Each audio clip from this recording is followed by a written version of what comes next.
SwayamPrabha. Digital India. Educated India.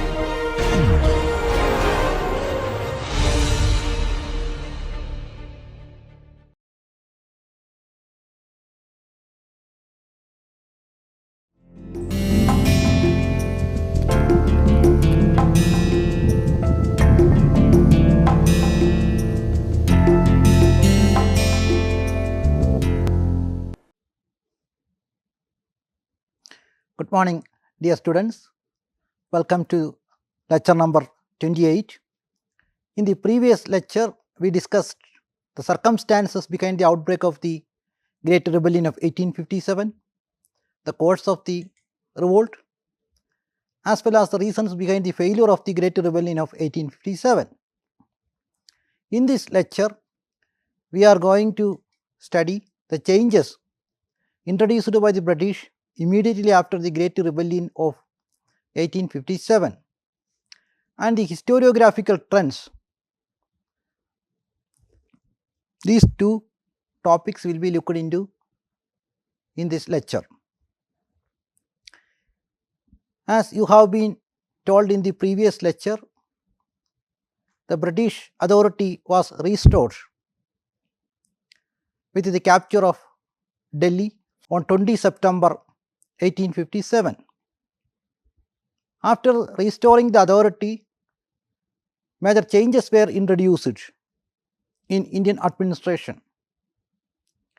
The first change introduced immediately after the Great Rebellion of 1857 was none other than transfer of power. From whom did this power change? To whom? The power was transferred from English East India Company to British Crown.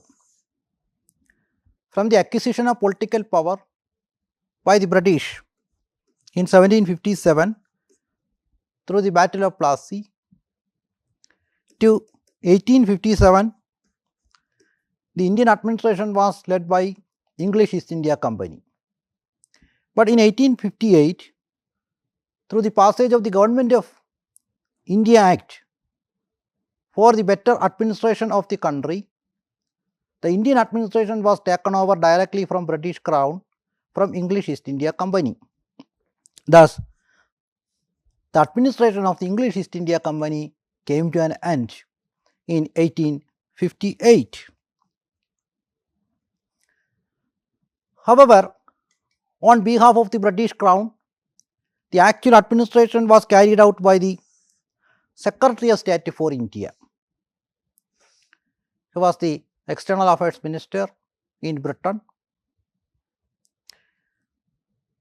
The Secretary of State for India was supported by a council. It came in known as India Council to run the administration of the Government of India. This India Council consisted of 15 members. This council helped the Secretary of State for India for running the administration in India. Now the role of English East India Company came to an end and the actual administration was taken over by the Secretary of State for India on behalf of the British Crown. Thus, the dualism of administration also ended. That is, Indian affairs had earlier been controlled by the English East India Company through the Court of Proprietors as well as the British government through the Board of Control. Now these came to an end and now the power was exclusively put into the hands of the British Crown. Another change implemented through this Act of 1858 was that the nomenclature of Governor General got changed. From 1858, the Governor General would come into known as Viceroy. Thus, Lord Canning, he became the last Governor General as well as the first Viceroy of India.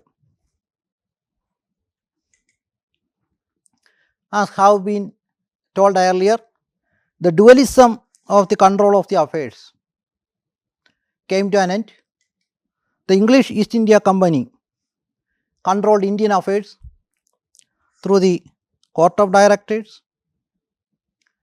The British government controlled through the creation of Board of Control, and with 1858 only the British Crown was directly responsible for the administration of India. On his behalf, the actual administration was carried out by the Secretary of State for India with the support of a council known as India Council consisting of 15 members. After the rebellion of 1857, a new policy was adopted towards the Indian rulers. Now we have to recall that through the policy of the doctrine of lapse, Lord Dalhousie capitulated to the mighty British Empire, Satara, Sambalpur, Nagpur, Jhansi and Udaipur. The annexation of Jhansi made one of the bitterest enemies against the British. It was Rani Lakshmi Bai, as well as the denial of pension to Nana Sahib, the adopted son of Peshwa Bajirao II in Maratha. He also became one of the prominent enemies of the British and provided leadership to the rebellion of 1857. And in 1856, Oudh was capitulated to the British Empire through the policy of mismanagement by the Nawab of Oudh. This annexationist policy of the British government, as we have seen earlier, was one of the main reasons behind the outbreak of the rebellion. So a new policy was adopted by the British government towards the Indian rulers. The new policy was not to annex any Indian territory to the British Empire. Actually, this policy was also aimed to reward certain Indian princes and rulers who had helped the British during the course of the rebellion of 1857 to suppress the rebellion. Next, changes were made also in civil service. In 1858, based on the Macaulay Committee report,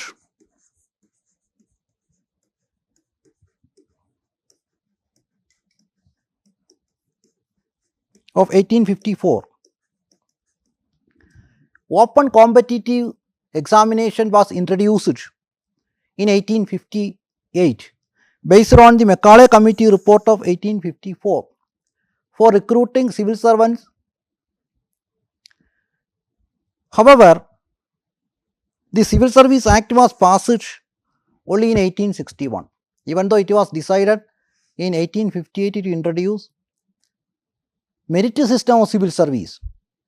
However, in effect, it came into practice only in 1861 with the passage of the Civil Service Act. However, the civil service was opened, which had earlier been exclusively reserved for the Britishers through patronage by the Court of Directors. Now the Indians were also able to compete for the coveted post in civil service through open competitive examination. However, civil service was opened to Indians. Only a few Indians could enter into the coveted civil service because the examination was held far away in London, thousands of kilometers far away from India. Now the questions in this examination were heavily based on the knowledge of Latin, Greek and English. These were unfamiliar to the Indians. Thirdly, the upper age limit was initially 23, but it was during the period of the Viceroyalty of Lord Lytton he reduced the upper age limit from 23 to 21 in 1878. So because of these reasons, only a few Indians could enter into the coveted civil service at the young age between 19 and 23. Later it was 21. The Indians would go to Britain to compete along with the Britishers on the questions based on the knowledge of Latin, Greek and English. So it was very difficult for the Indians. So only a few Indians could enter into this coveted civil services examination. Likewise, changes were also made in the army. What changes did the Britishers introduce in the army after the rebellion of 1857? They declared the army men in South, Central India and Bihar as non-martial. Why did the British declare the army or Sepoys in South, Central India and Bihar non-martial?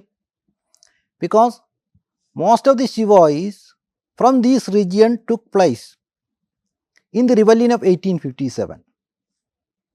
In South, even the civil population also took participation. The entire army in South revolted against the British. In Central India and Bihar. So, the army in these areas were declared non-martial. But what about the case of army in Punjab or Gurkhas or Pathans? Sikhs, Gurkhas and Pathans, they remained loyal to the British and offered all assistance to the British in the suppression of the rebellion of 1857. That is why they were declared as martial by the British. You now recall that the Sikh, they were against the Mughal administration in India because of the beheading of the 5th Sikh Guru by Jahangir and the 9th Sikh Guru by Aurangzeb. If the Britishers were defeated, again the Mughal administration would come back. So the Sikhs were against the Mughal administration and so they offered all support to the British in the suppression of the rebellion of 1857. Another major change introduced in the army was the number of British soldiers increased. The ratio between British and Indian soldier was it to be 1:2 in Bengal army. Since the most of the Sepoys, especially in South, took participation, so their number was to be reduced. So the ratio between British soldier and Indian soldier was 1:2 in Bengal army. When one British soldier was recruited, 2 Indian Sepoys were also recruited. While at the same time, the ratio was 2:5 in Madras and Bombay. During the course of the rebellion, the Sepoys in Madras and Bombay remained neutral. They did not take participation in the rebellion of 1857 against the British. On the other hand, with the help of these Sepoys, the British was able to suppress the rebellion of 1857. So, the ratio between British soldier and Indian soldier was 2:5 in Madras and Bombay. When 2 British soldiers was recruited, 5 Indian soldiers were to be recruited in Madras and Bombay. The number of European troops increased. Before the rebellion of 1857, the number of European troops was 45,000. But after the rebellion of 1857, the number was raised to 65,000. Likewise, the number of Indian soldiers reduced. Before 1857, it was 2,38,000 Indian soldiers were there under the service of the English East India Company. But the number got reduced to 1,40,000 after the rebellion of 1857. Another major change introduced in the army was that key geographical places and strategically important places were exclusively put under the hands of the British soldiers.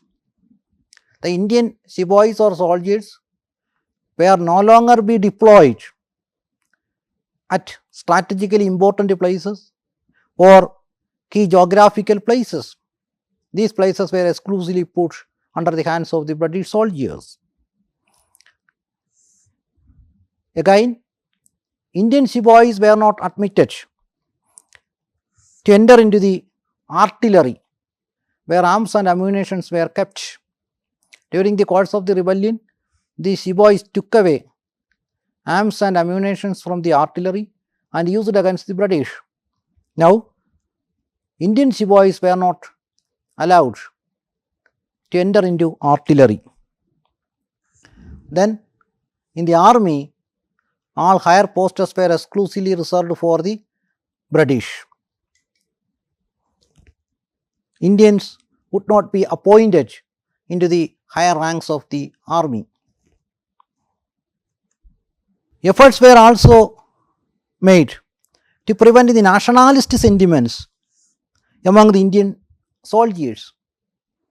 The British saw through the circulation of newspapers and articles or journals, nationalist feeling would develop among the soldiers.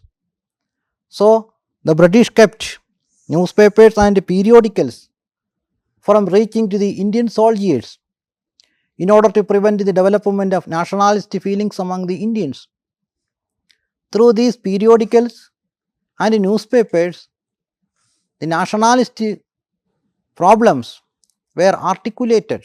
So, in order to prevent the development of national feeling, newspapers and periodicals were prevented from reaching to the hands of these Indian soldiers.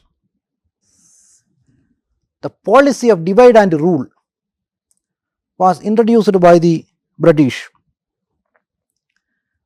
First time it was introduced into the army. The battalions and regiments were created based on caste, community and religion. A particular community was recruited to a single battalion or Sikh community, or the Gurkhas were recruited to a particular community, to a particular battalion, Sikh battalion, or the Gurkha regiment, or the Pathans. This battalion would consist only people belonging to this particular religion. If any other religious group started rebellion, the other religious group was sent for the suppression of the rebellion. For example, with a Hindu were started revolting, the Sikh regiment would be sent for the suppression of the rebellion. Likewise, if Muslims started rebellion, Gurkha regiment would send for the suppression of the rebellion. This policy came in known as policy of divide and rule. Under this arrangement, the British was aware that if the army personnel and the rebellious belonged to different religious group, they were unlikely to join together against the British. Battalions, regiments and platoons were created based on caste, community and religion under this arrangement. The policy of divide and rule was also introduced among the civil population as well. The British thought initially that the Great Rebellion of 1857 was a conspiracy hatched by the Muhammadans or the Muslims of the country. So, they began to be discriminated and humiliated. As you may recall that Hindu-Muslim unity was at its high during the days of the rebellion of 1857. Hindus and Muslims fought shoulder to shoulder against the British.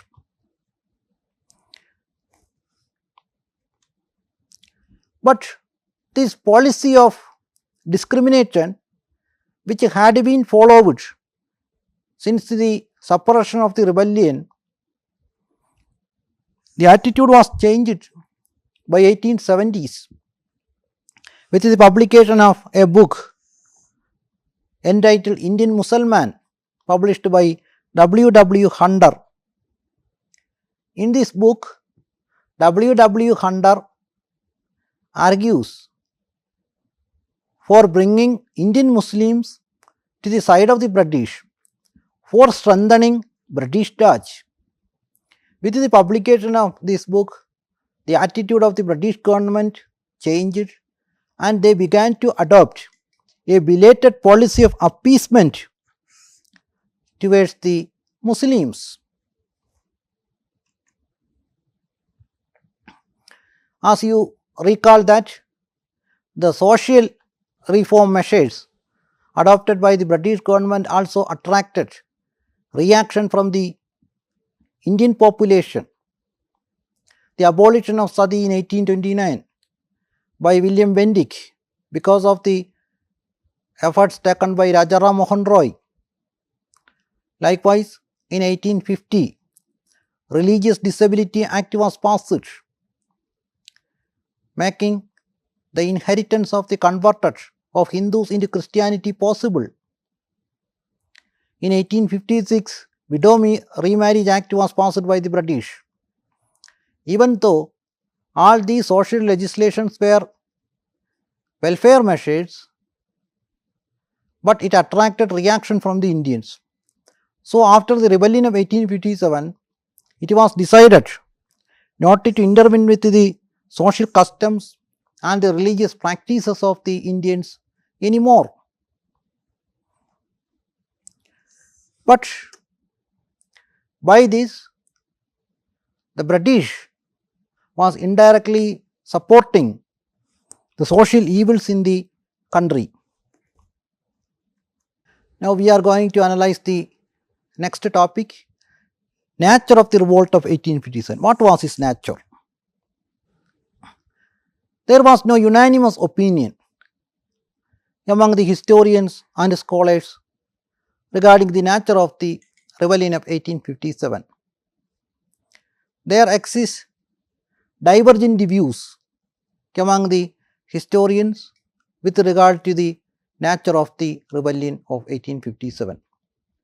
Now we are going to see this historiographical trend with regard to the nature of rebellion of 1857.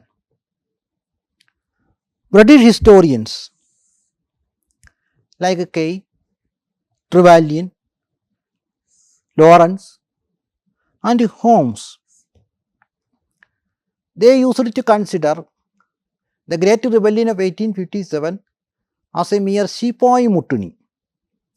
It did not get support from the majority of population and it remained only as a mere sepoy mutiny. This was the view held by these British historians. A similar view has also held by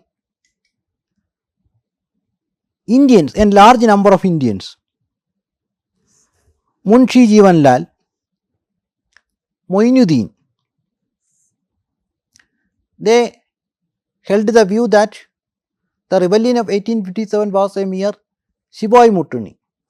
Both of them were eyewitness at Delhi.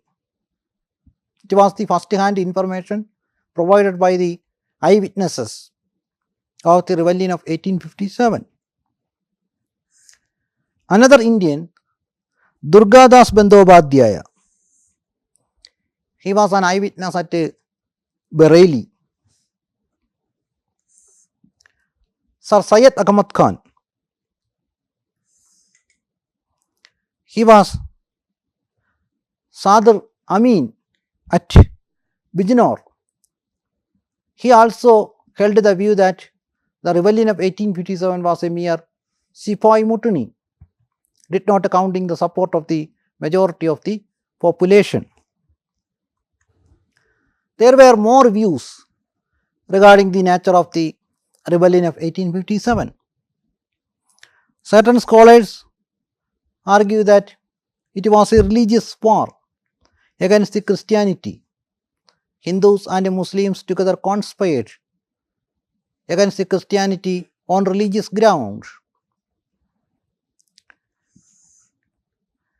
Another argument was it was a racial supremacy between the black and white. Indians were considered as black and the British white. Another view was it was a struggle between civilization and barbarism. Under this, Indians were considered as barbaric and the British civilized. Another opinion shared by the historian was that it was a Hindu-Muslim conspiracy to overthrow the British rule. Another set of scholars whose argument was that it was a national uprising or a national revolt. Another group of scholars who tender the view that the rebellion of 1857 was first war of independence. These were the divergent views with regard to the nature of the revolt of 1857. We are going to make a detailed analysis of the nature of the rebellion of 1857, whether it was a Sepoy mutiny or a struggle between civilization and barbarism, or the struggle between black and white, or whether it was a Hindu-Muslim conspiracy against the British, or whether it was a national uprising, or it was a first war of independence, or whether it was a planned war, or something else. We are going to make a detailed analysis of these, each argument one by one. First of all, take the case of the Sepoy rebellion. This view was tended by British historians and shared by some Indian shades of opinion as well, including eyewitnesses. Sir John Seeley, he was one of the prominent scholars who came forward with the thesis that the revolt of 1857 was a mere Sepoy mutiny with no native support or leadership. He argues that it was a rebellion led by the Sepoys against the constituted government of the day. Which was the constituted government? It was the British. It was started against the constituted government of the day, British. The British, being the constituted authority in India, suppressed the rebellion and restored land order. This was the view shared by Sir John Seeley. He was a British historian. but the explanation is inadequate and unsatisfactory. No doubt, the rebellion started among the sepoys. You recall that the rebellion was started at Meerut on 10th May 1857, and from there these rebellious sepoys proceeded towards Delhi and declared Bahadur Shah II as the Emperor of India. No doubt the rebellion started among the sepoys. But one thing, it was not everywhere confined to the sepoys. Large number of civilians also joined with the rebels, the peasants. We have seen that the peasants were awaiting an opportunity to fight against the Britishers because of the adoption of the land revenue policies like permanent land revenue system of settlement, Raitwari system of settlement and Mahalwari system of settlement. The peasants in areas where permanent land revenue system of settlement and Mahalwari system of settlement were introduced rose up in arms against the British. These settlements or revenue policies made the life of the peasants miserable. They had been awaiting an opportunity to fight against the cause of all their miseries, the British. They were responsible for making the life of the peasants miserable. So the peasants joined the ranks of the rebels against the British,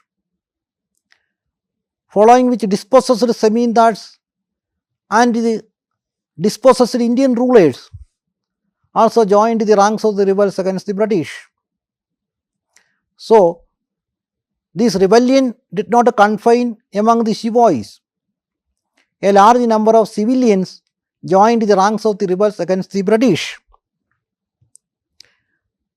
Over and above, whether all the sepoys joined the ranks of the rebels against the British, the answer is exactly no. Only the sepoys of Bengal army joined the ranks of the rebels against the British. Majority of the sepoys in Outh went against the British. But what about the case of the sepoys in Bombay and Madras armies? They remained loyal to the British and helped the British in the suppression of the rebellion. In fact, not only the sepoys but also the civilian population also took active support in the rebellion against the British. For example, in Outh, the majority of the population in Outh joined against the British in the rebellion of 1857, and also in certain districts of Bihar, the entire civilian population joined against the Britishers. In 1858-59, the British prosecuted those who had taken participation in the rebellion of 1857. Along with the sepoys, a number of civilians were also found guilty and awarded punishment. From these analyses, it is clear that the Great Rebellion of 1857 cannot be considered as a mere sepoy mutiny. It was more than that.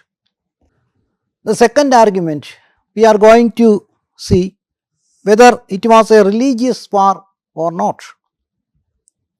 Again, British scholar Elia Rees, it was a religious war between the Christianity on the one side and the Hindus and the Muslims on the other side.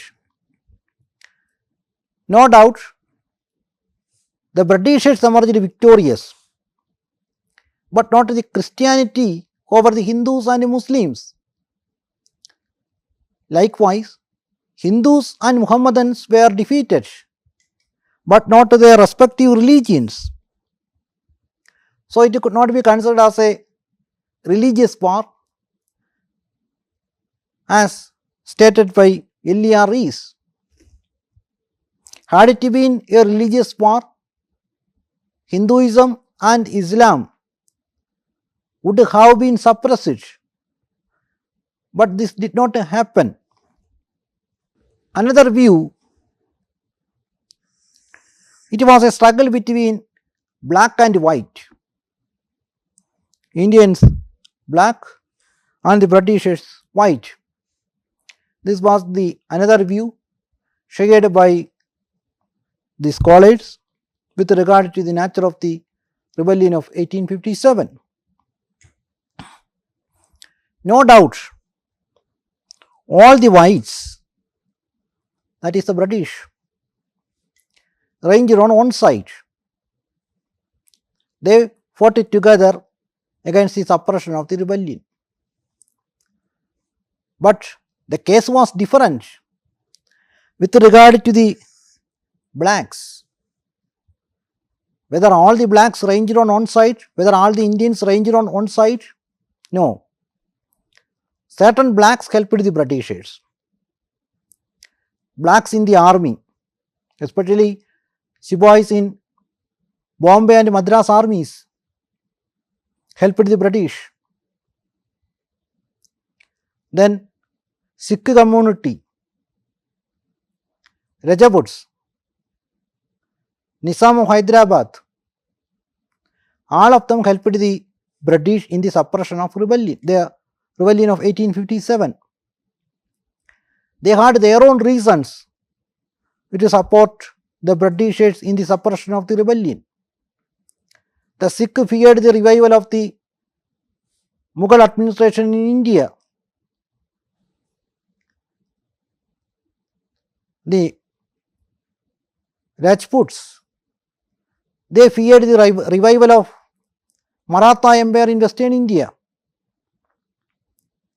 During the period of Balaji Bajirao and Madhavrao as the Peshwa, the Marathas occupied the territories of the Rajaputs and reached up to Delhi.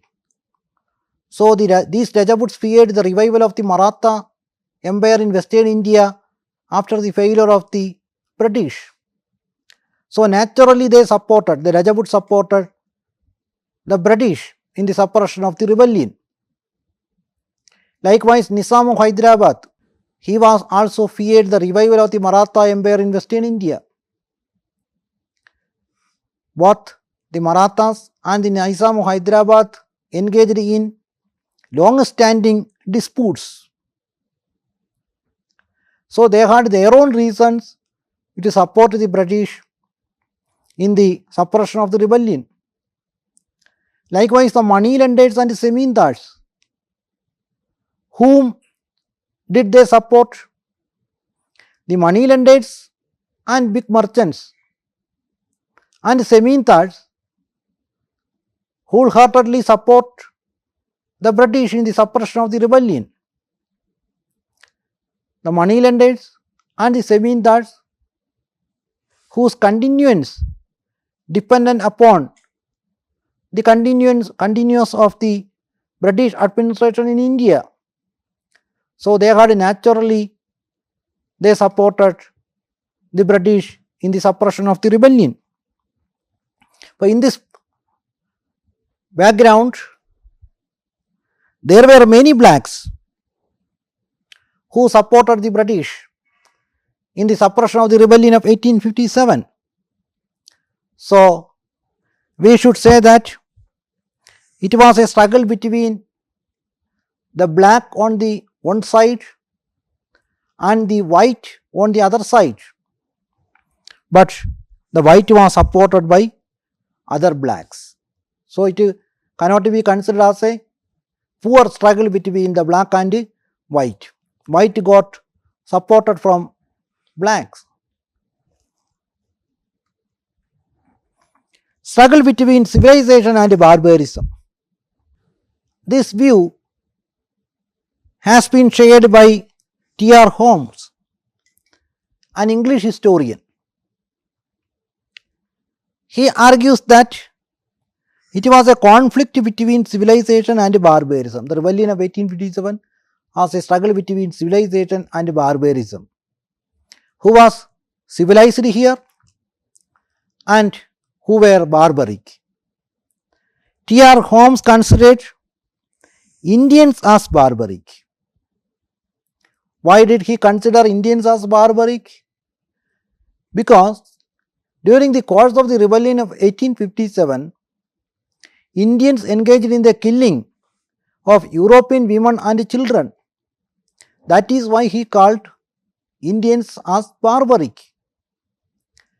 But similar kinds of barbaric activities were also committed by the British. Hudson,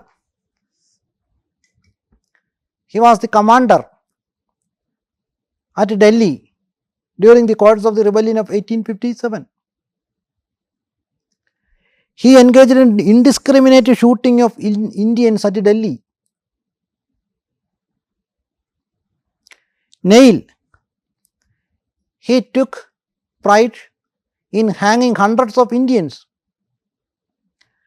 without any trial whatsoever.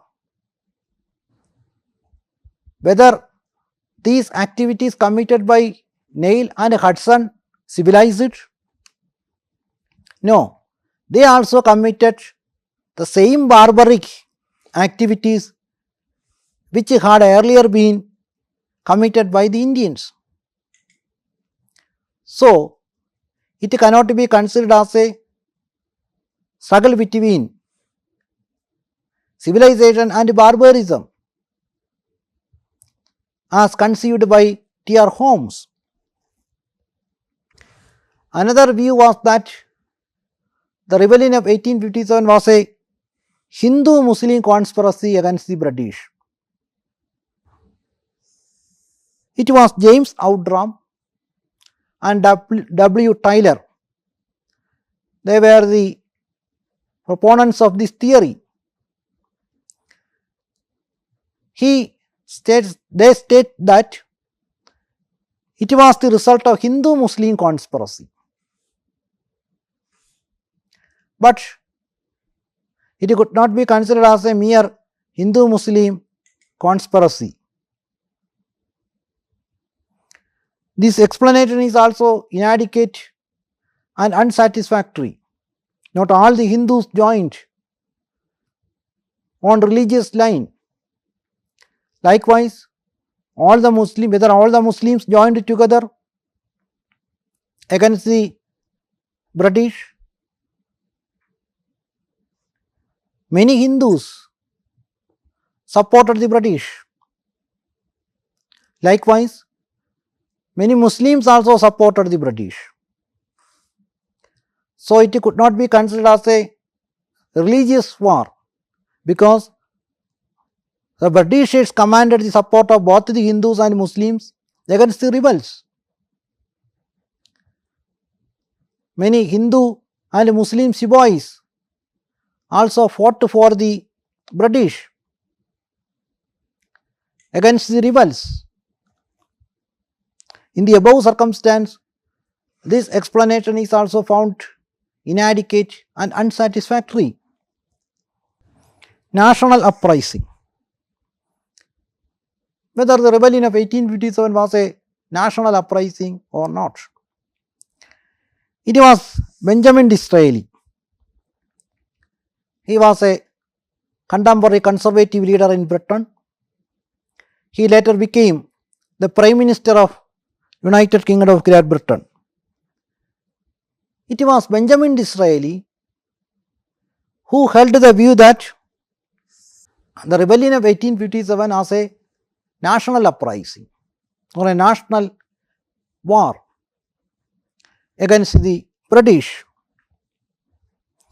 In 1909, B.D. Savarkar, he published a book, The Indian War of Independence. B.D. Savarkar published this book in 1909 in London. In this book, he called that the Great Rebellion of 1857 as a planned war of national independence. It was a national uprising as well as it was planned.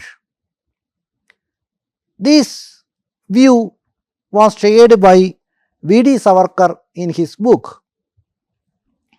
In this book, he mentions that the uprisings of the Indian Sepoys in 1826-27, 1831-32, 1848 and 1854 were the rehearsals of the great play which Indians played in 1857. But two historians of India, R.C. Majumdar and S.N. Sen, who had made a detailed study of the all available sources on the revolt of 1857, expressed the view that the rebellion of 1857 was not a planned uprising. During the trial of Bahadur Shah was captured by the British and he was prosecuted. During the prosecution of Bahadur Shah, it became clear that the Great Rebellion of 1857 was a surprise to Bahadur Shah as to the British. So he did not involve any kind of planning in the rebellion of 1857 against the British. And so now the rebellion was not planned. Secondly, whether the rebellion of 1857 was national or not. As two persons called the rebellion of 1857 was a national uprising. One was Benjamin Disraeli and another one was V.D. Savarkar. We are going to see whether the rebellion of 1857 was national or not. R.C. Majumdar and S.N. Sen, they went through all available materials during the period of rebellion of 1857 and thereafter, and during the course of the rebellion of 1857, that is in the middle of the 19th century, nationalism had not developed in India. During the period of the rebellion or during the middle of the 19th century, nationalism was only in an embryo form. It had not been developed among the Indians.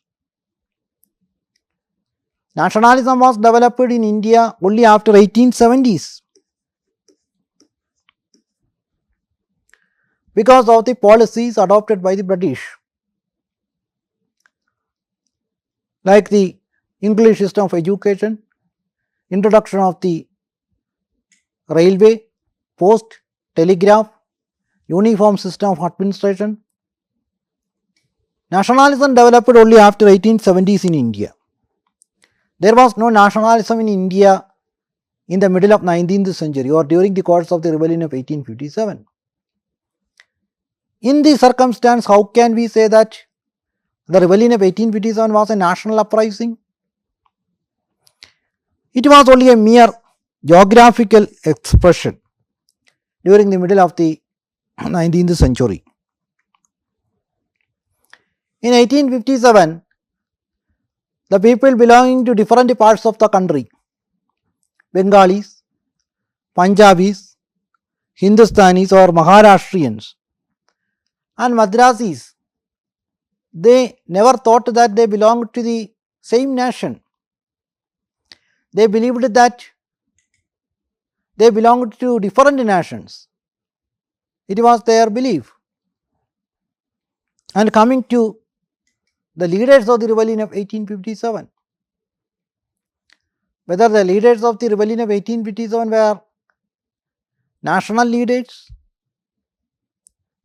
Bahadur Shah II, whether he was a national king. During the middle of the 19th century, the Mughal rule was confined to Delhi. The Mughal ruler lost most of his dominions and emerged regional politics during this time. He was not a national king, but the rebels from Meerut, they proceeded to Delhi and declared Bahadur Shah II as the Emperor of India. He assumed the leadership of the rebellion by pressure. Nana Sahib, he was the adopted son of Peshwa Bajirao II. He was not a national leader. Why did he join the ranks of the rebels and provided leadership to the rebellion of 1857? Because he was denied pension by the British. Only that is why he joined the ranks of the rebels. Even after the rebellion had begun, he was ready to come with the terms with the British only if his pension was sanctioned. So a person like Nana Sahib could not be considered as a national leader. It was only for meeting his own personal interest he joined the ranks of the rebels. Rani of Jhansi, no doubt she died while heroically fighting against the British. But at no stage she had declared that her cause was the cause of the nation. It was for the nation and it was for the protection of her territory. She joined the ranks of the rebels and died. What about the Nawab of Oudh? He was a national debauchee and could not be considered as a national leader. No doubt, the majority of the civilians in Oudh joined the ranks of the rebels for the protection of the interest of the king and their own personal interest and not for the nation. And coming to these leaders, most of them were mutually jealous. The majority of the population in India remained neutral. They either did not join with the ranks of the rebels, nor did they support the British. Majority of them remained neutral.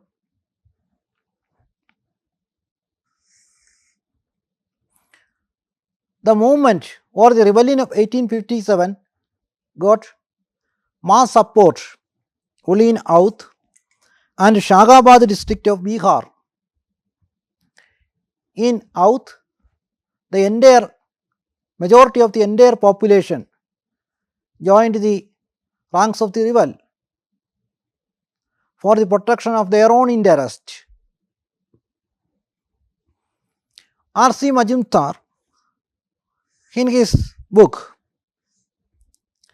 The Sepoy Mutiny and the Revolt of 1857, he argues that the rebellion of 1857 was not a war of independence. He maintains that the rebellion of 1857 took different aspects in different places. For the sepoys, it was to protect their interest, and for the peasants, their interest was to escape from the high revenue demands of the British. In different places, the interest was different. SN Sen, he argues that through the rebellion of 1857, the rebels wanted to get rid of the British administration in India and get back the old order of the day, of which the Mughal ruler was the rightful representative of the country. This view has been shared by another historian, Tarachand. Then coming to the opinion tendered by Karl Marx, he considers his concept was that it was a struggle between soldier present on the one side against the British ruler and feudal elements on the other side. The rebellion was failed because of the betrayal of the feudal elements. This explanation is also inadequate. Not all the feudal elements ranged on one side, not all the soldiers and peasants remained on one side. This explanation is also inadequate. The prominent historian Vivan Chandra argues that the rebels had no program after the suppression of the Britishers. They were not aware of what to create in place of the British administration. Now coming to the major questions on this topic, what were the terms of the Government of India Act 1858? Evaluate the nature of the rebellion of 1857 and what were the consequences of the rebellion of 1857. Thank you students for watching my class. Thank you.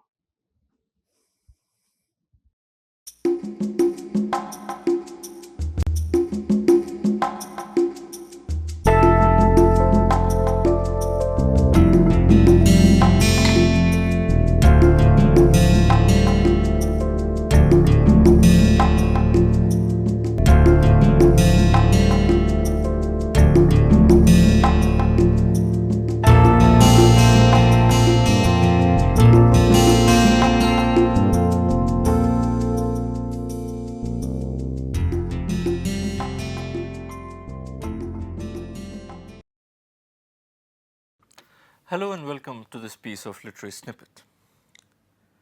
We usually know William Shakespeare as the most revered figure in the history of English literature. But we often tend to forget that he has also been one of the most hated figures in literature. And here I am not talking only about those boys and girls who have to memorize long sections from Macbeth or King Lear or Julius Caesar before they can go and sit for their school or college exams. But I am also talking about people who are themselves quite famous authors. Tolstoy, for instance, considered the writings of Shakespeare to be, and I quote, crude, immoral, vulgar, and senseless. George Bernard Shaw absolutely loathed Shakespeare, as he did Homer.